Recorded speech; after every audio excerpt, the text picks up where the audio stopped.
You are listening to the Horse Radio Network, part of the Equine Network family.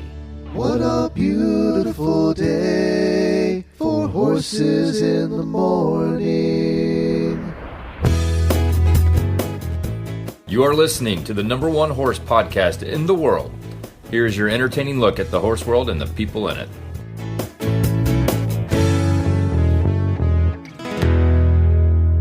This is Ashley Winch in Albuquerque, New Mexico, and you're listening to Horses in the Morning on the Horse Radio Network for Friday, July 12th, episode 3474.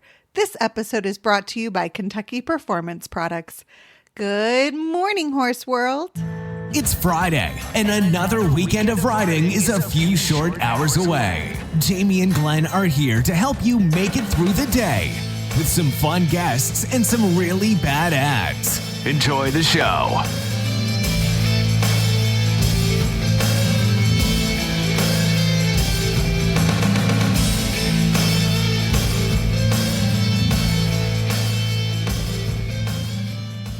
Glenn's in the middle of moving and Jamie is traveling, so I'm coming to you from the past in my time machine with a special best of episode. Due to recent fires, we wanted to highlight some segments from previous episodes to educate and prevent. Hop in the Wayback Machine with me as we're joined by Bill Eppich of Protectowire on fire prevention and safety. Then, Christy West and Michelle Melaragno drop in to continue the barn fire theme and how to prevent them. I also wanted to include a quick warning for newer listeners of the show. Glenn and Jamie actually used to record Horses in the Morning on soup cans with yarn. So the sound for today's episode may not be the best, but we promise the information is. Stay tuned after a word from our sponsors. This Nutritional Minute is brought to you by Kentucky Performance Products. Electrolytes. Who needs them? Your horse, that's who. Electrolytes perform critical functions within your horse's body. They help regulate nerve and muscle functions by carrying electrical impulses between cells. In addition, electrolytes assist the body in maintaining a healthy fluid balance by controlling your horse's desire to drink. When your horse loses significant amounts of electrolytes and fluids, problems such as dehydration, muscle cramping, fatigue, tying up, and colic may occur. Even in mild forms, these conditions can have a negative impact on your horse's ability to perform and recover after exercise. Horses that are ridden regularly or those that live in hot, humid climates may lose more electrolytes than their bodies are capable of replacing with a normal diet. In these instances, it is necessary to replenish lost electrolytes and keep your horse drinking. Summer Games Electrolyte replenishes the electrolytes and trace minerals lost when your horse sweats, and it stimulates the thirst response so your horse continues to drink and stay properly hydrated. Summer Games was developed for the 1996 Summer Olympics in Atlanta. Trust Summer Games Electrolyte to protect your horse when the going gets hot. To learn more, visit kppusa.com. Got questions about your feeding program? We can help. Email Karen at questions@kppusa.com or call us at 859-873-2974. As horse owners, we have an unlimited supply of love for our animals, but we tend to underestimate the cost of their care. Routine and unexpected expenses can quickly add up, making it hard to keep pace. Wouldn't it feel great to always be prepared with budget-friendly ways to manage these costs? The Care Credit Health and Animal Credit Card can give you that financial peace of mind. With flexible financing from Care Credit, you can care for your horse's needs and then pay over time in easy monthly payments. You can use Care Credit at more than 25,000 veterinary hospitals that accept the card and use it to pay for everything from diagnostics and surgery to wellness exams and routine care. Care Credit. It's your card for a lifetime of care. Subject to credit approval. To learn more and apply, visit carecredit.com/vetmed. That's VETMED. Now, on with the show. And we just thought it was very important that we talk to somebody about how you can prevent fires in your barn and help protect and save the life of your horses. So we have Bill, and I'm hoping I'm not butchering his last name, Eppich, who is with Protectowire.com, and he's with us today to talk about prevention and what you can do in your barns. Good morning, Bill. Glenn, good morning. Jamie, good morning. It's a pleasure to be with you. Calling you today here from America's hometown, Plymouth, Massachusetts. And I'd like to give you an overview or whatever questions you might have, because this is becoming obviously quite a concern, not only across the country, but in Canada and in many places around the world. Well, I have to tell you first, before we get into that, we used to live in Plymouth, and there's, besides being absolutely beautiful and having some great restaurants down on the waterfront Plymouth, speaking of fire, does the coolest 4th of July parade ever. They must have 1,000 fire trucks in their 4th of July parade, and it seemed like every fire truck from the state was there, and they're all playing their sirens. So you hear like 100 sirens going during this parade. It's so cool. Well, that's good, too. And if you might remember the big fireworks display that's right out in our harbor here. Beautiful sight. Yep, it definitely is. Well, tell us, what are the most common things that start fires in barns? Well, there are a number of things, Glenn. But first, I think it's important to look at the fact that yet, some of these statistics you gave are quite alarming. Yet in the mindset of the owners of all of these structures, they just, they couldn't believe what would happen to them. So any means of fire detection and prevention is often overlooked, unfortunately, and they leave fire prevention entirely by chance. However, the fact remains, as you alluded to, that, annually there are more than 1,200 barn fires across the country each year, and most of them preventable. They get, we're talking probably in the area of $34 million a year in property damage. That's some pretty serious statistics when you think about it. And yet, only a few states right now, mainly Pennsylvania and New Jersey that we're aware of, have mandated fire codes for their agricultural community of barn structures. And unfortunately, fire protection still remains as a necessary evil to too many owners of barns who think that, it can't happen to me. However, that's not a good thing to rely on. Prevention and detection is what we're going to quickly overview today. And, there is a distinction. Detection is a portion of prevention, and prevention itself, of course, in our experience, we've found that most of the common barn fires that start, mainly due to electrical problems, overheated, outdated equipment, wrong type of equipment using, spontaneous combustion from hay storage, and a lot of natural causes, although not too many that can be attributed to lightning strikes or anything, but careless smoking and even arson is on that list. So, those are the most common. Let's back up a little bit to the electrical, because I think you're right. I think that's where I see in all the articles I read the most common. And Jennifer and I each owned we owned two 100-year-old barns in our time. And I think one of the things people think about upgrading their electric in their house to modern standards, something that's earlier than the 30s, 40s, and 50s, because they're directly affected by that. They're blowing fuses all the time, and their life, is affected by not having modern electric.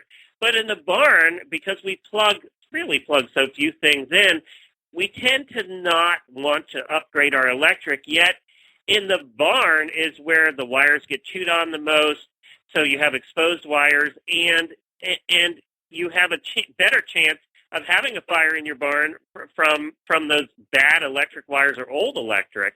It's just so important to spend the money to upgrade your electric in the barn, put a modern panel in, and change all the wiring out, plug. Well, that's for sure. And, like you say, a lot of wiring has probably been in for years and years, and then as time goes on and there are more modern appliances available to a barn owner, such as heaters, coolers, dryers, et cetera, they just keep plugging them in without realizing the extra load that is put on that old wiring that starts causing overheats and eventually lead to fire. Yeah, and I just, And the other thing is it is a little bit cheaper, actually, to replace the wiring in your barn because it tends to be exposed. It's out in the open. They don't have to rip through walls and, tear down drywall and all that stuff to get to the wiring. So it does tend to be a little bit less expensive to replace the wiring in your barn than in your house. Well, that's true. And, in this day and age, with fire codes being developed more and more, not only in the residential but in the commercial and agricultural sector, fire codes are getting a lot stiffer. That a lot of open, exposed wiring that we all may have been used to is now required to be in conduit and stuff like that.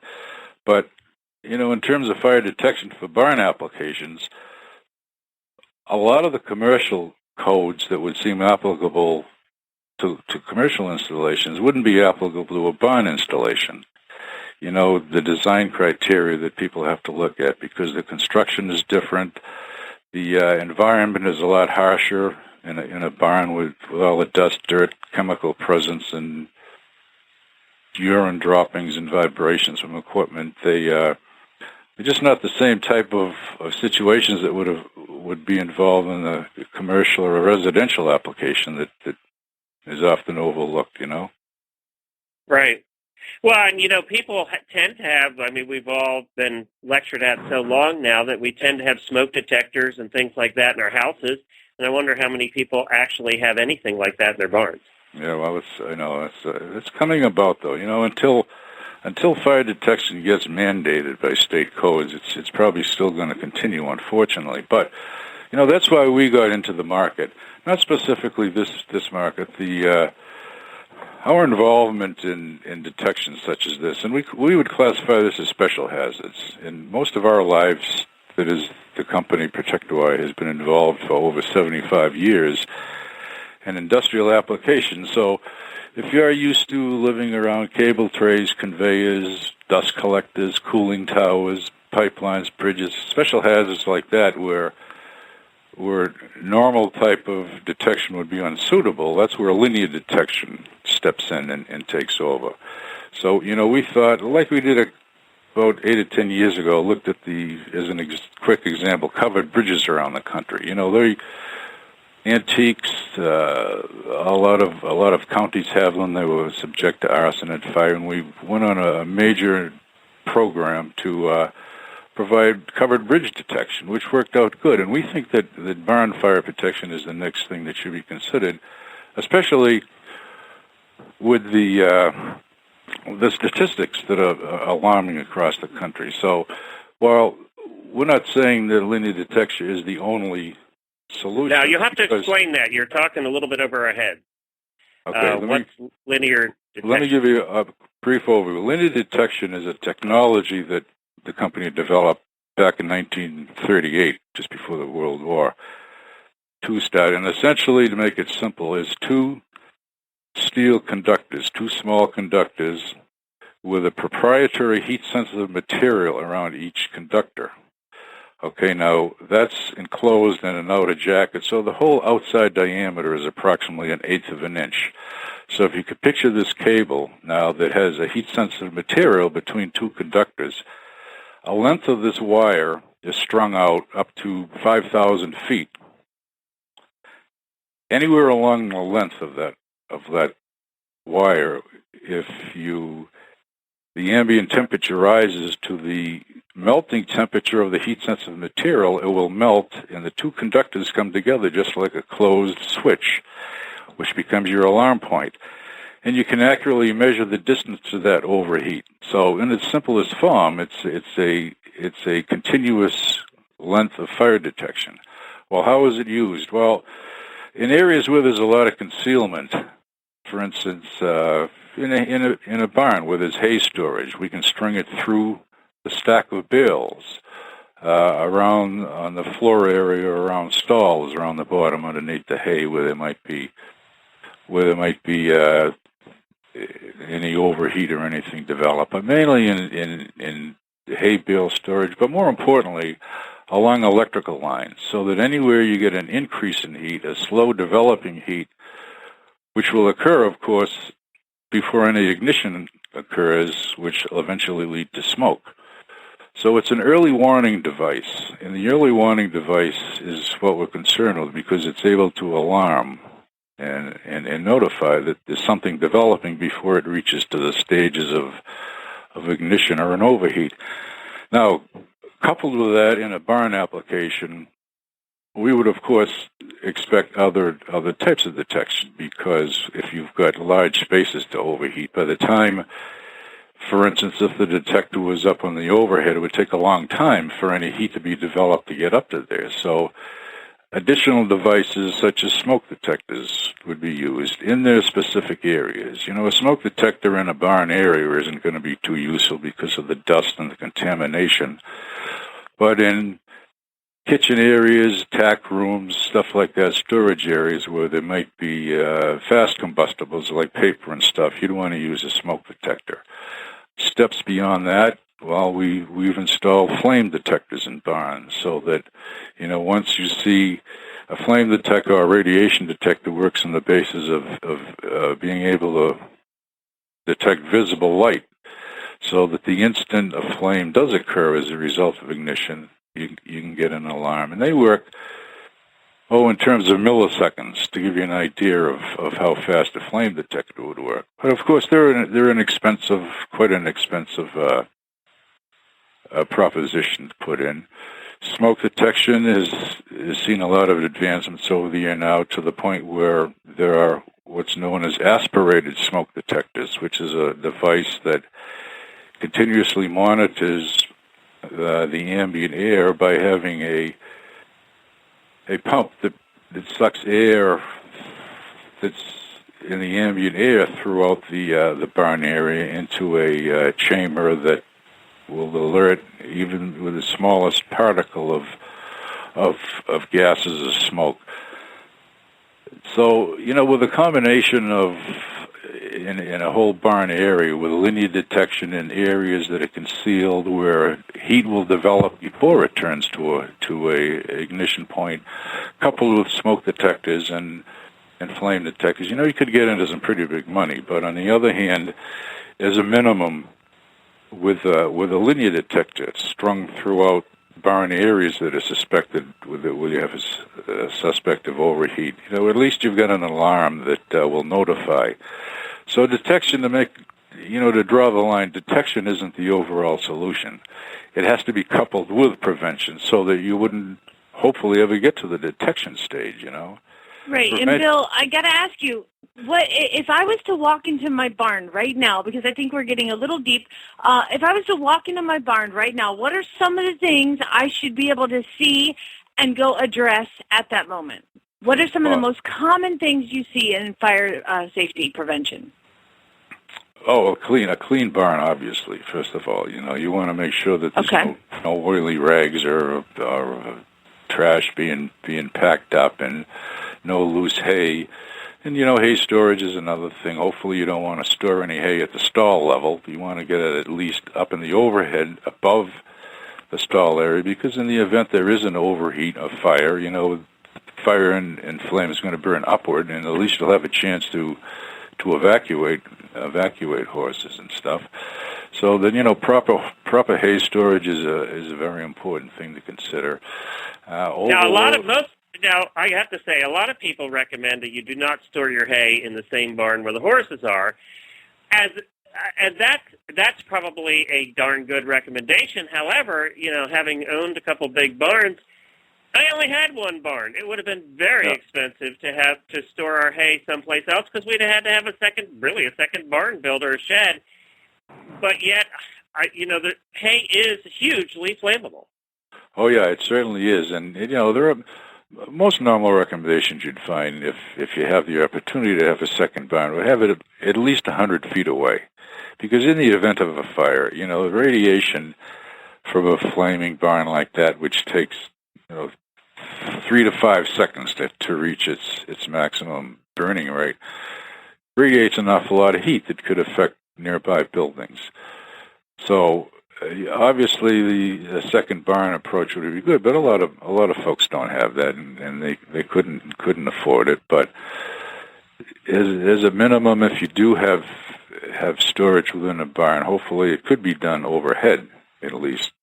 And Now, as I mentioned earlier, Jamie, to be able to string, as you stack hay, to be able to string linear detection through it, then, at least when it gets to that point, hopefully that you don't have any wet hay in there that's going to lead to any spontaneous combustion, you could detect when that hay pile is starting to overheat. Right. No, that's definitely a great thing. And I guess, what's the website that they could find out more about that linear wire? Okay, as far as the linear wire, you can find it on www.protectowire, that's one word, PROTECTOWIRE.com.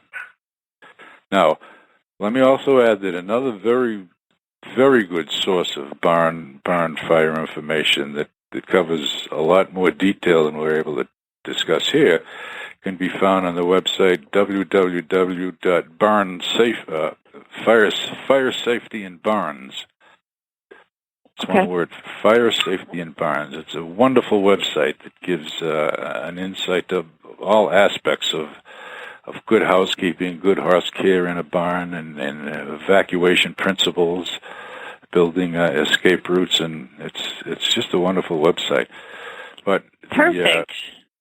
The linear detection that I mentioned is, that coupled with a combination of other things is really something it's worth a thought, because, unfortunately we don't like to hear it won't happen to me, because, we know it does happen. And, we like to always say that, life didn't begin as an accident, so don't let it end up as one.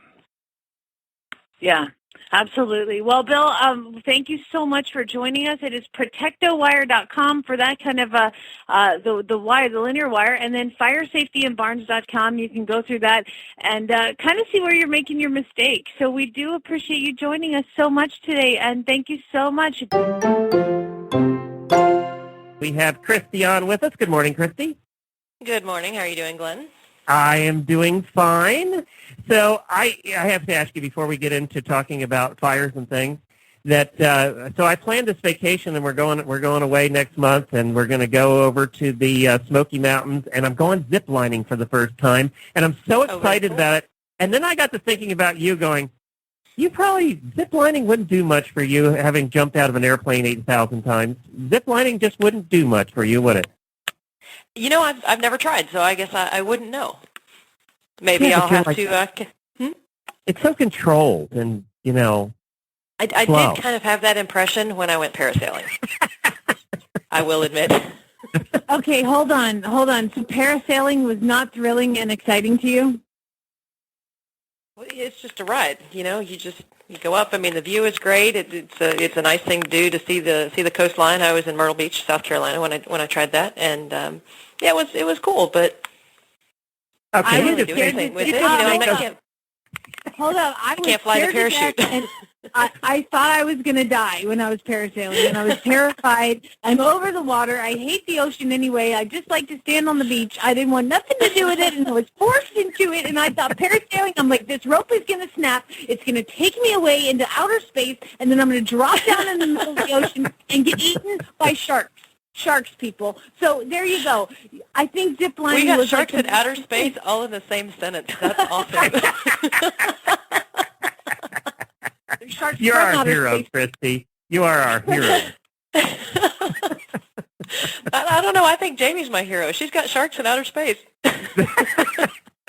They're from outer space, okay? I mean, duh. All right, Christy, what are we talking about today? Okay, so we talked a little bit about barn fires a couple of months ago, and I actually wanted to touch on it again because the conditions right now in so many parts of the country, it's super dry, it's super hot. There's wildfires, there's barn fires that are happening because it's so stinking hot. There was a fire actually not too far away from me. I'm in the Houston area. Yesterday morning that killed 14 apparently really nice Arabian horses at a stable called Goslin Nicks, and really hated to hear about that, of course. So I wanted to touch on it again because we want to touch on some different things. We talked to Aaron about barn fires last time, and now we have Michelle Melaragno of Auburn, Maine. She's actually with Technical Large Animal Emergency Rescue, and she has buku experience of dealing with all kinds of equine rescues, including barn fires. And so we're got a little bit different take on it today, and some tips that I think people really might want to take advantage of in their own barns. So, Michelle, thank you very much for joining us this morning. Well, thanks for having me. It's awesome to have you here. Tell us a little bit about just barn fires in general. They're, the number one local emergency affecting agricultural facilities? They are, and they kill more horses every year than any other kind of disaster. It's important to think of them as being something that affects everyone, everywhere, at any time. Really, nobody is exempt. There's regardless of economic status or, location, there's no one really is exempt from it. And they go up really fast. I mean, they're as fast as a gas fire. They tend to be. Yeah, they are, and sometimes even faster, because if you think of a gas fire, really just the surface of the liquid is burning, whereas in a barn you have so much airspace, so much oxygen available for the fire to feed on, in between particles in the shavings, in between, hay. There's just so much fuel and oxygen available that it burns very quickly and very hot. And they say that you have about 30 seconds to get a horse out of a stall where a fire has originated before the horse is either consumed or to the point where it's damaged, lung tissues are damaged enough that it won't survive. And you have maybe 3 to 5 minutes to save horses that are in other stalls, depending on structure of the building. About 3 to 5 minutes to get other animals out of that building. And so the take home from that is you want to do absolutely everything you can to avoid a barn fire. Not that that's not common sense, but you have no time unless you're already in the barn. I mean, if you're down the road at the house, you're just about not going to get there in time.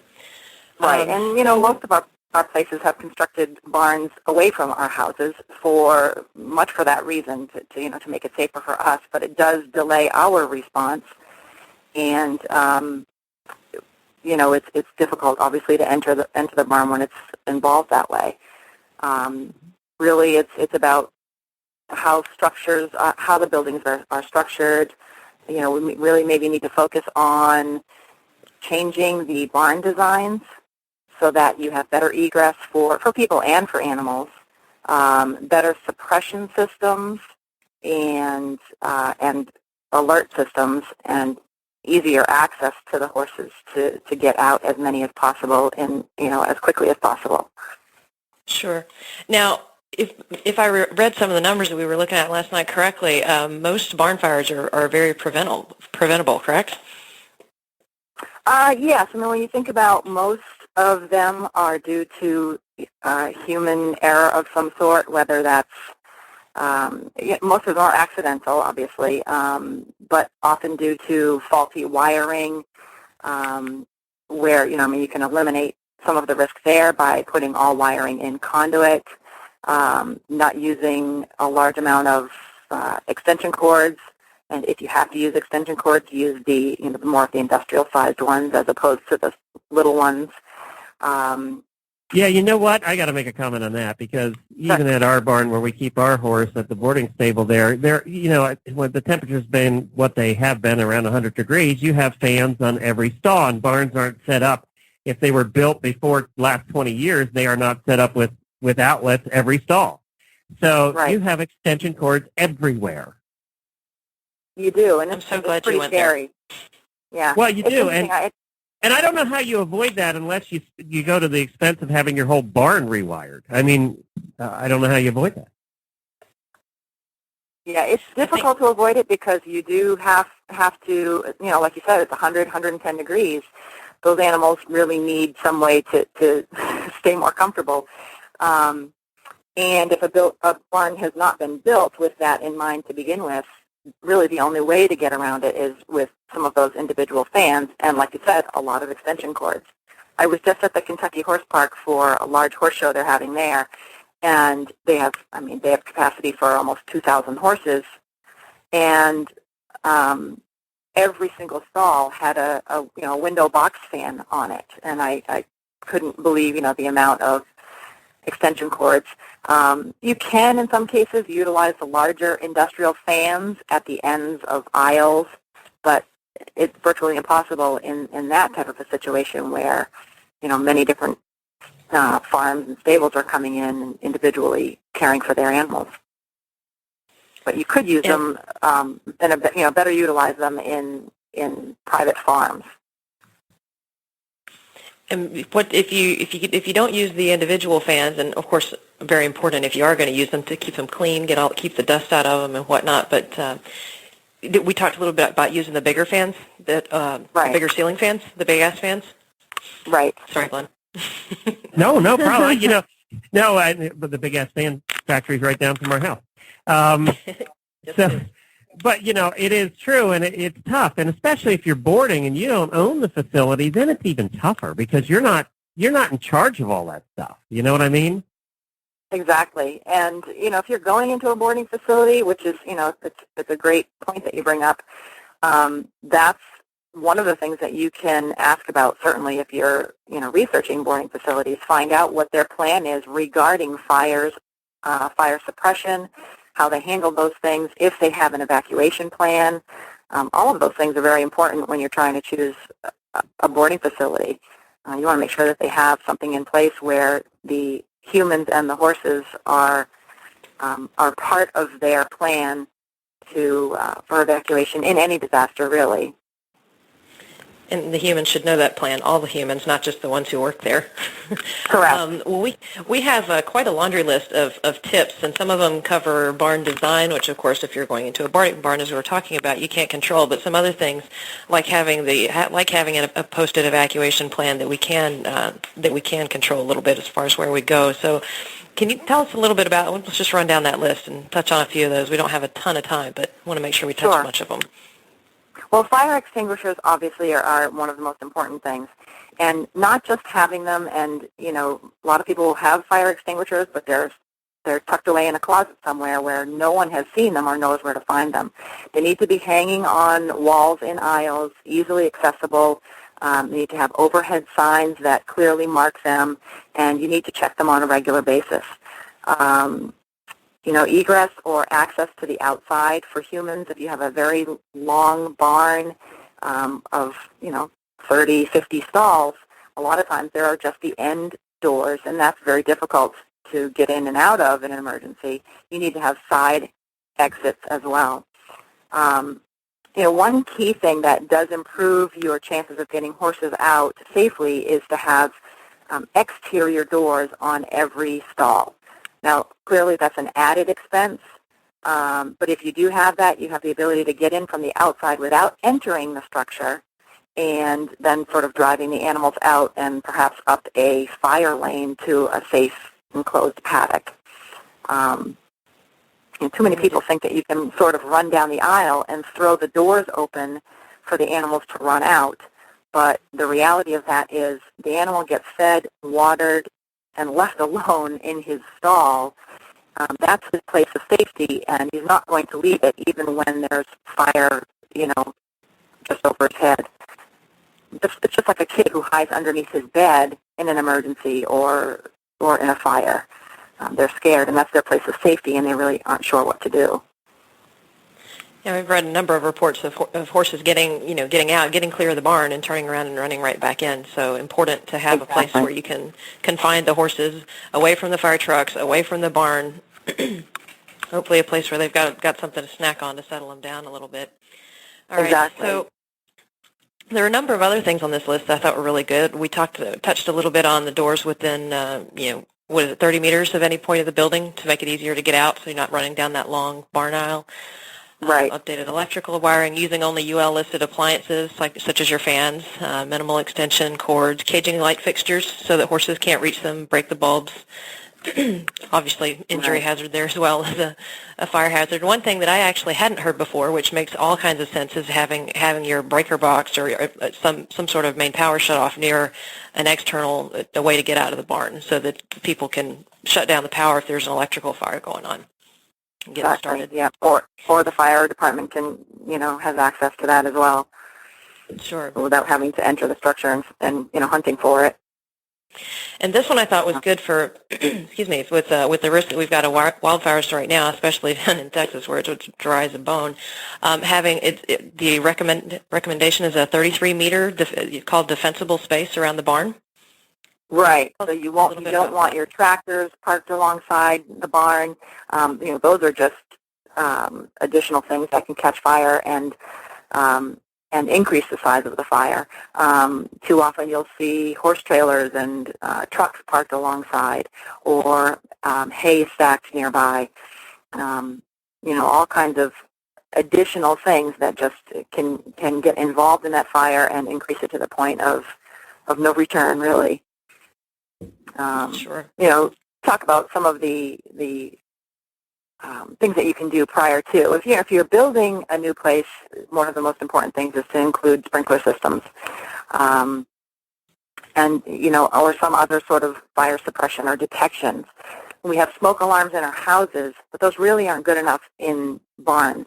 They get really rendered useless with all of the particulate matter. There's so much dust, and too often they start beeping, and we just take the battery out because they're not working anymore. It's too dusty. You really need some sort of a main wired system, or the rate of rise detectors that tell you about heat and other types of detectors that are more specific than just the smoke detectors. Right, and those smoke detectors are not even always effective in repoed houses. I'm just saying, where everything's been really dirty. Exactly. Right. Not from experience or anything. No, that's true. Okay, we talked a little bit last time as well about having halters and leads at each stall, but you and I talked a little bit about the materials of the halters and leads as well. That yes, nylon can be a problem. The nylon will melt very quickly, and it can, if it hasn't melted already while it's hanging on the door, it can melt once you have it on the horse's head. The leather will be a bit better choice. Obviously a bit more expensive, but in some cases you'll have better luck with those. And lead lines, of course, as well. The cotton ones are, depending on, or leather. The leather's just going to be a better choice. It's going to hold up better. Of course, if it's that hot, you're probably not going to be able to put your hands on any of it. Sure. Now, in the situation where you do have a barn fire, as you're saying, everything's gotten very hot. One thing I was reading in Rebecca's report yesterday is that to hose the horses down immediately, which may seem like, you want to put the horse out in the pasture and go get other horses if you can, if you've even got any time. But there's a case report, I believe, of some horses that had some burning embers that had fallen on them, and it sounded like they must have had big woolly winter coats, because they didn't even realize that the horses still had embers burning their skin in their coats. Right. They didn't see them, and they ended up with some really bad burns from that. So that was another tip that I got out of that report that I thought was really valuable, to immediately hose the horses from nose to tail, and of course get the vet out. That's obvious. Yeah, exactly. And even if everybody looks okay, you really don't know what kind of internal damage they have from inhaling not just smoke but the other chemicals that are very toxic. So you really need some immediate assessment of the animals, getting the vet out. Even in a small fire, if you think you've contained it, and you've gotten all the horses out, a week, 10 days later, you can start seeing some health issues in your animals that you didn't previously detect if you haven't had them really well assessed by a veterinarian. And another point is to make sure that that the fire really is out. If you've got a small one that you believe you've been able to contain, that if the water doesn't get to absolutely every part of the fire, or they can flare back up later, and that, of course, not something Correct. you want to deal with either. Especially if it's a fire that's originated in hay, because if you put hay up that's not entirely cured, if there's a bit of moisture in there that is causing it to go bad, once you could have several areas of a hay pile that's been stacked in a barn or wherever your storage area is, and it could be several hot spots. You could sort of manage one in a smaller manner, but then have a larger problem later on. But actually, just wanted to go back to one quick point that we haven't touched on, actually, is one thing that you can do for more on the planning end is to call your local fire department and get several of the firefighters to come out to your particular barn and do sort of a mutual education afternoon with them. Take a couple of hours, have them walk through your facility and identify either some fire hazard areas, talk about proper egress, talk about property accessibility. I've seen some places that have great planning and great prevention with sprinkler systems and great evacuation plans, but then they have limited accessibility with a narrow road going to their barn or a gate that the fire department can't get through. So have them look at all of those things to find out how easily and effectively they can access the property.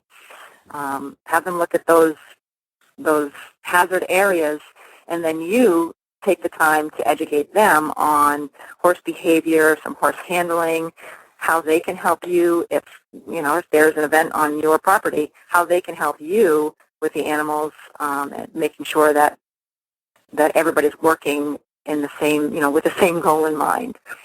That will and you'd like to make it go ahead, I'm sorry. Much easier. That'll make it much easier for them to respond to an incident at your facility.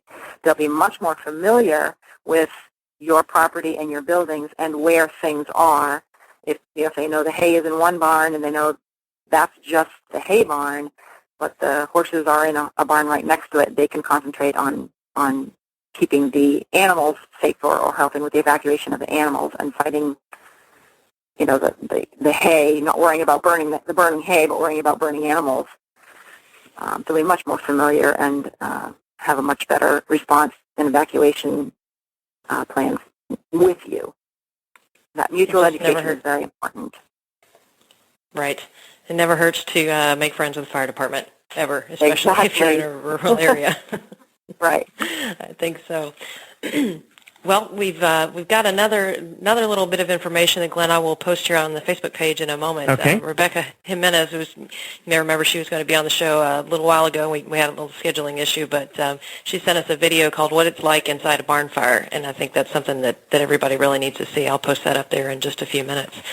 Okay. But I know we need to wrap up here. But, well, and I was going to say, we've talked about barn fires a couple of times in prevention, but I have to congratulate you both. I think this is the best discussion we've had yet.